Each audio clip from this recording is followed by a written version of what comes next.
గౌరవ శాసనసభ్యులు ఎన్ఎం శ్రీనివాస్ రెడ్డి గారు, వాకేటి శ్రీహరి ముదిరాజు గారు, రాష్ట్ర కార్పొరేషన్ చైర్మన్లు, రాష్ట్ర minority finance corporation chairman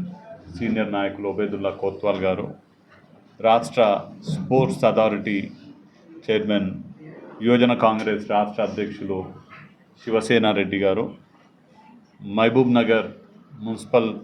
chairman Anand Goud గారు, వైస్ చైర్మన్ పాషా గారు, రాష్ట్ర కాంగ్రెస్ పార్టీ అధికార ప్రతినిధులు గాల్రెడ్డి హర్షవర్ధన్ రెడ్డి గారు, జహీర్ అఖ్తర్ గారు, కాంగ్రెస్ పార్టీ నాయకులు ఎన్పి వెంకటేష్ ముదిరాజ్ గారు, చంద్రకుమార్ గౌడ్ గారు, పురుషోత్తం రెడ్డి గారు, బెన్హర్ గారు పాల్గొంటున్నటువంటి ఈ పాత్రికేయ సమావేశానికి విచ్చేసినటువంటి ప్రింట్ అలానే ఎలక్ట్రానిక్ మీడియా మిత్రులకు, ఫోటో జర్నలిస్టులకు, కెమెరా పర్సన్స్కి, మీకు అందరికీ ఈ యొక్క పాత్రికేయ సమావేశానికి స్వాగతం పలుకుతూ,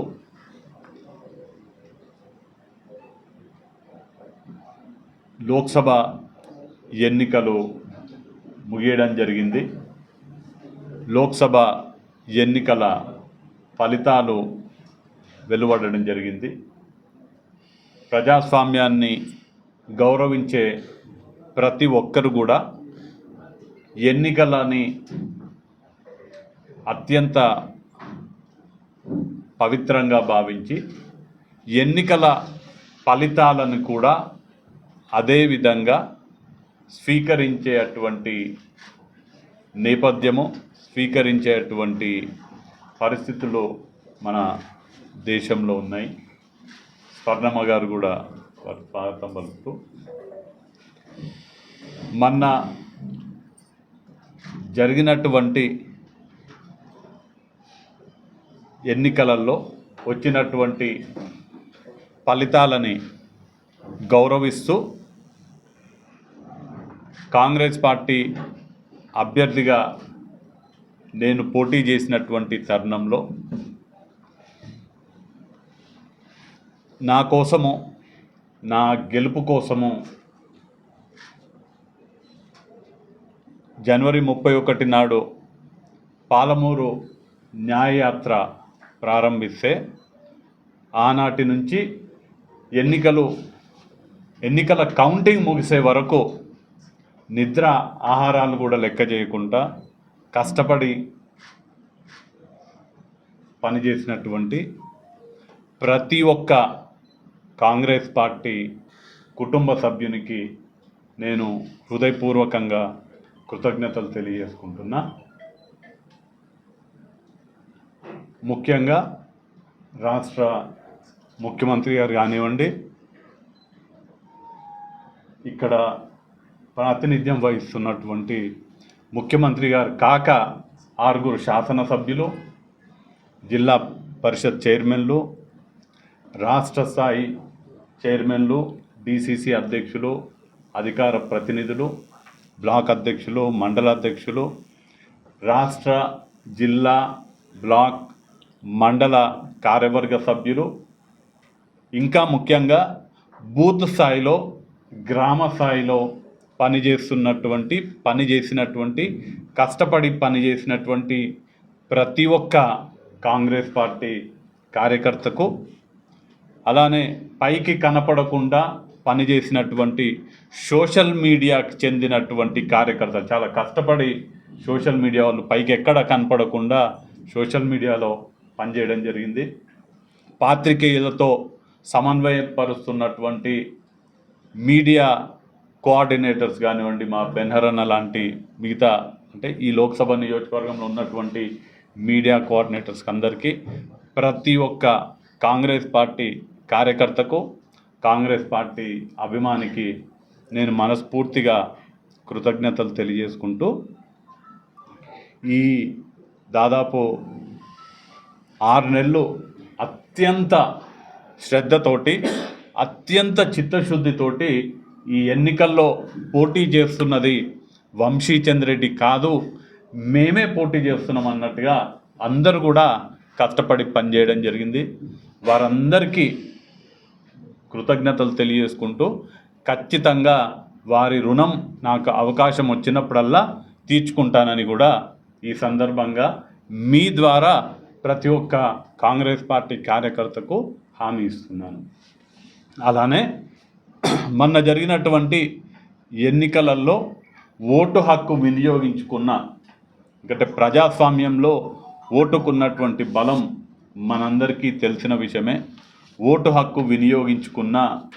12,21,748 మంది ఓటర్లందరికీ నేను కృతజ్ఞతలు తెలియజేసుకుంటూ, మరీ ప్రత్యేకంగా ఈ 12,21,748 ఓటర్లలో మరీ ప్రత్యేకంగా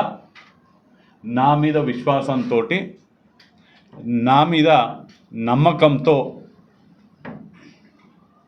నేను గెలిస్తే వాళ్ళ ప్రతినిధిగా పార్లమెంట్లో ఉంటానని నా మీద నమ్మకంతో నన్ను విశ్వసించినటువంటి 3,136 మంది పోస్టల్ బ్యాలెట్ వినియోగించుకున్న ప్రభుత్వ ఉద్యోగస్తులకు, అలానే 5,06,147 మంది ఓటర్లందరికీ, 5,06,247 మంది ఓటర్లందరికీ కూడా నేను ప్రత్యేకంగా, అంటే నా మీద విశ్వాసంతో, నా మీద నమ్మకంతో నన్ను ఆశీర్వదించినందుకు వారందరికీ కూడా ప్రత్యేకంగా నేను కృతజ్ఞతలు తెలియజేసుకుంటూ, ఎంపీగా గెలిచినా గెలవకపోయినా ప్రజా జీవితంలో ప్రజలకు సేవ చేయడమే పరమావధిగా నా పార్టీ, మా నాయకులు నాకు నేర్పించినారు. కాబట్టి ఈ మహబూబ్ నగర్ లోక్సభ నియోజకవర్గ ప్రజలకు ఎల్లవేళలా అందుబాటులో ఉండి ఖచ్చితంగా ఈ ప్రాంత అభివృద్ధి కోసం మా పార్టీ, మా నాయకత్వం అండదండలతోటి కృషి చేస్తానని మహబూబ్ నగర్, పాలమూరు ప్రజలందరికీ కూడా ఈ సందర్భంగా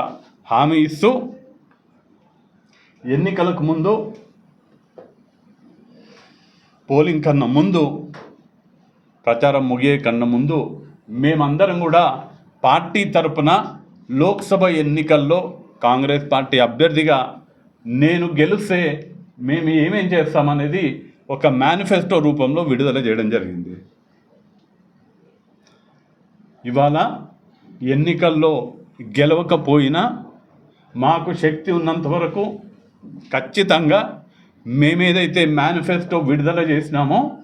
ఆ మేనిఫెస్టో వీలైనంత వరకు, మాకు శక్తి ఉన్నంత వరకు,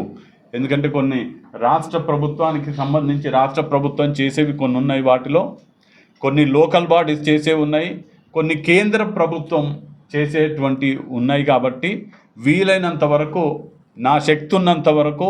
పార్టీ సహకారంతో, రాష్ట్ర ప్రభుత్వం యొక్క సహకారంతో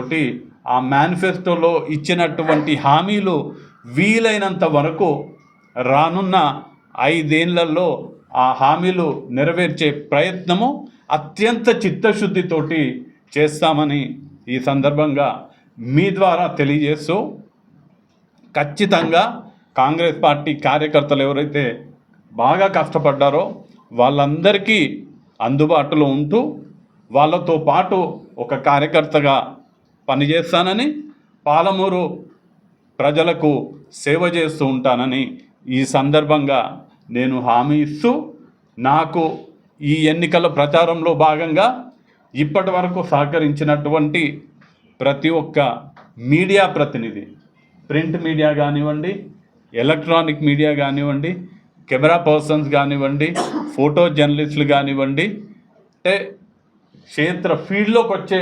మీరే కాకుండా మీ కార్యాలయాలలో పనిచేసేటువంటి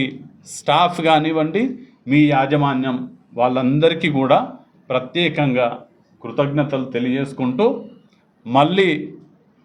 మళ్ళీ తరచూ కలుస్తుందాము, రాజకీయాలు మాట్లాడుకుంటుందాము. ఇవాళ ముఖ్యంగా నేను నా కోసం పనిచేసిన వాళ్ళకి, నా మీద విశ్వాసంతో ఎన్నికల్లో నన్ను ఆశీర్వదించిన వాళ్ళకి కృతజ్ఞతలు తెలియజేయాలనే ఏకైక లక్ష్యంతో ఈ యొక్క పాత్రికేయ సమావేశం పెట్టడం జరిగింది. కాబట్టి మిగతా రాజకీయాల్లోకి ఎక్కువ పోను. కానీ ఒక్కటే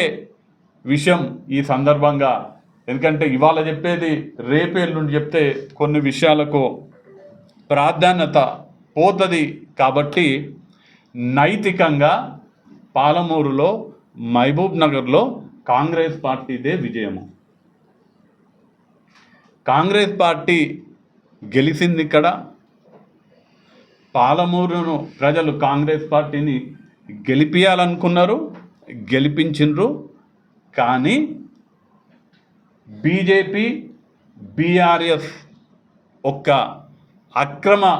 బంధం వల్ల